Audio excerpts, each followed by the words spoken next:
Welcome to our channel. Today we how to disable text scaling in iPhone for consistent responsive UI testing. Beginner guide step by step clearly. Start by unlocking your iPhone. Open the Settings app from your home screen. Scroll down and tap on Display and Brightness. Look for the text size option and select it. Adjust the slider to your preferred text size. Now, return to the main settings menu. Tap on Accessibility. Select Zoom from the Accessibility menu. Make sure the toggle is turned off. Next, go back to the Accessibility menu. Tap on Larger Text. Toggle off the Larger Accessibility Sizes option. Now, go back to the main settings menu. Scroll down and tap on General. Select Accessibility. Look for Display Accommodation and tap it. Toggle off Reduce Transparency if it's enabled. Finally, exit the Settings app and open any application. Your text scaling adjustments should now be applied.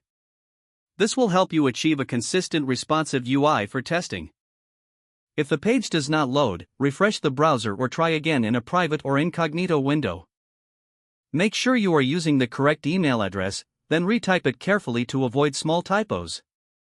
If your password is not accepted, use the reset option and create a new strong password you can remember.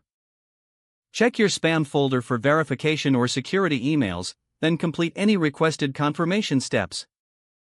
Enable two-factor authentication if available to improve account security and reduce unauthorized access risk. After signing in, review your profile details so your contact information and settings are accurate and current.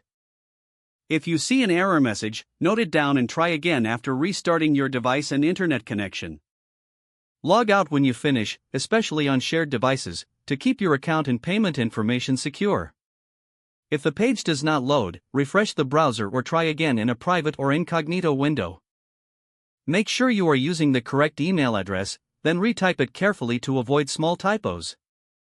If your password is not accepted, use the reset option and create a new strong password you can Check your spam folder for verification or security emails, then complete any requested confirmation steps. Enable two-factor authentication if available to improve account security and reduce unauthorized access risk. Don't forget to like this video and subscribe to our channel for more step-by-step tech guides.